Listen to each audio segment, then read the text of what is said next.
ప్రధాని మోడీ గారు ఈరోజు హైదరాబాద్ వచ్చారు. ఈరోజు రాత్రి వరకు ఆయన హైదరాబాద్లో ఉండబోతున్నారు. ముందుగా ఇక్రిసాట్ యొక్క గోల్డెన్ జూబ్లీ సెలబ్రేషన్స్లో ఆయన పార్టిసిపేట్ చేయబోతున్నారు. International crop research institute for semi arid tropics అనేది ఇక్రిసాట్ ఫుల్ ఫామ్. ఇక్రిసాట్ అగ్రికల్చర్కి అందిస్తున్న సేవలు చాలా గొప్పవి. ఈ సంవత్సరం ఇక్రిసాట్ గోల్డెన్ జూబ్లీ సెలబ్రేషన్స్ అంటే 50 years సెలబ్రేషన్స్ చేసుకుంటుంది. దాని తర్వాత హైదరాబాద్కే ఇప్పుడు ఒక తలమానికం. ప్రపంచవ్యాప్తంగా ఇది గొప్ప విశేషం అని చెప్పుకోవచ్చు.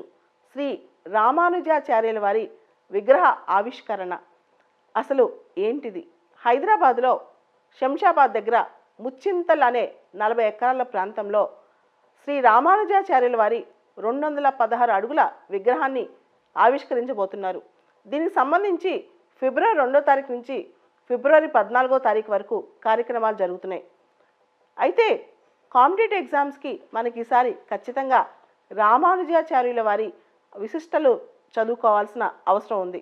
మనకు తెలుసు శ్రీ రామానుజాచార్య భక్తి మూమెంట్ అని. భారతదేశంలో ఎప్పుడైతే బుద్ధిజం ప్రాబల్యం తెచ్చుకుందో, బుద్ధిజం యొక్క ప్రభావం, బౌద్ధ మతం యొక్క ప్రభావం పెరిగిందో, దాన్ని అపోజ్ చేయడానికి, దాన్ని కంటైన్ చేయడానికి భక్తి మూమెంట్ అని స్టార్ట్ అయింది. శంకరాచార్య, రామానుజాచార్య, మాధవాచార్య ఇలా సెయింట్స్ పుట్టుకొచ్చారు. శంకరాచార్య అద్వైత ఫిలాసఫీ అయితే మాధవాచార్య ద్వైతం, రామానుజాచార్యది విశిష్ట అద్వైత ఫిలాసఫీ. రామానుజాచార్యుల వారు శ్రీ పెరంబదూరులో 1017 సంవత్సరంలో పుట్టారు. ఆయన 120 సంవత్సరాలు ఈ భూమి మీద ఉన్నారంట. ఆయన వైష్ణవిజం, శ్రీ వైష్ణవిజంకి టార్చ్ బేరర్గా ఉన్నారు. And one of the important saints in the భక్తి మూమెంట్. భక్తి మూమెంట్లో ఆయన ఒక గొప్ప సెయింట్ అని చెప్పొచ్చు రామానుజాచార్యుల వారు.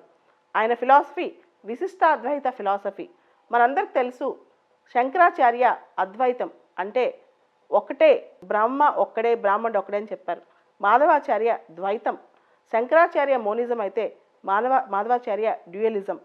అయితే విశిష్ట అద్వైతం అనేది రామానుజాచార్యుల వారు ప్రపోజ్ చేశారనమాట.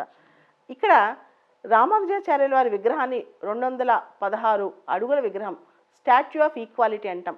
ఆయన గొప్పతనం ఏంటంటే ఆ రోజుల్లో ఆయన కుల మతాల జాతికి అన్నిటికీ ఎగనెస్ట్గా అందరూ ఒకటే అని చెప్పారనమాట.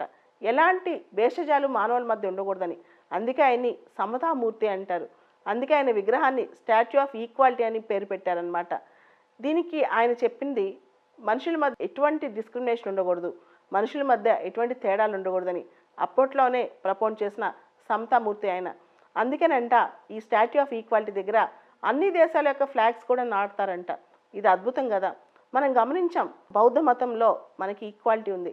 అలాంటి ఈక్వాలిటీయే ఆయన ఇలాంటి హిందూ మతంలో కూడా తీసుకొచ్చారంటే అది గొప్ప విషయం అని చెప్పొచ్చు. అప్పట్లోనే ఆయన ఉమెన్ ఈక్వాలిటీ గురించి మాట్లాడారు, ఉమెన్ ఎడ్యుకేషన్ గురించి మాట్లాడారు, అన్ని క్యాస్ట్ల వాళ్ళు, అన్ని కులాల వాళ్ళు టెంపుల్ ఎంట్రీ గురించి మాట్లాడారు.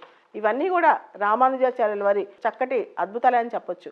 ఆయన విగ్రహం ఇప్పుడు 216 అడుగులది గోల్డ్, సిల్వర్, కాపర్, బ్రాంజ్, టిన్తో, టైటానియంతో చేసిన విగ్రహం అనమాట. సో ఈ డబ్బులు మొత్తం కూడా దాదాపు 1000 కోట్లు అన్ని డొనేషన్స్ మీదనంట. మొత్తం విగ్రహం ఖర్చు, ఆ ప్రాంతం ఖర్చు మొత్తం డొనేషన్స్ మీదే చేశారనమాట. ఈ మొత్తం 216 ఫీట్ల టాల్ విగ్రహం చుట్టుపక్కల 108 దివ్య దేశంస్ ఉన్నాయి, అంటే మోడల్ టెంపుల్స్ ఉన్నాయి. రామానుజాచార్యుల వారు ముఖ్యంగా శ్రీరంగంలో, తిరుమలలో, తిరుపతి దేవాలయం వీటన్నిటిలో ఆయన సేవలు అందించారు కాబట్టి వాటికి సంబంధించినవి కూడా స్పెషల్గా కన్స్ట్రక్ట్ చేశారంట కొంచెం అద్భుతాలతో. సో రామానుజాచార్యుల వారి విశిష్ట అద్వైతం అనేది మనకి ఎగ్జామ్కి చాలా ఇంపార్టెంట్ అనమాట. అంటే క్వాలిఫైడ్ మోనిజం అంటాం ఇంగ్లీష్లో. దానిలో ప్రత్యేకంగా గాడ్ ఎలోన్ ఎగ్జిస్ట్ అండ్ మిగతాదంతా మేనిఫెస్టేషన్స్ అండ్ అట్రిబ్యూట్స్ అనమాట. God or lord Narayana, God కానీ నారాయణుడు కానీ ఈయన ఒక కాంప్లెక్స్ ఆర్గానిక్ హోల్, ఒక విశిష్టత కలిగి ఉన్న ఆర్గానిక్ హోల్ అనమాట. సో ఇదే విశిష్ట అద్వైతం ఫిలాసఫీగా ఆయన చెప్పారనమాట రామానుజాచార్యుల వారు.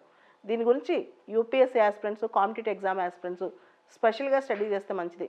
మొత్తానికి రామానుజాచార్యుల వారి కోసం మోడీ గారు ఈరోజు హైదరాబాద్ రావటం, ఆయన విగ్రహాన్ని సందర్శించడం అన్ని గొప్ప విషయాలని మనం ఇప్పుడు చెప్పొచ్చు.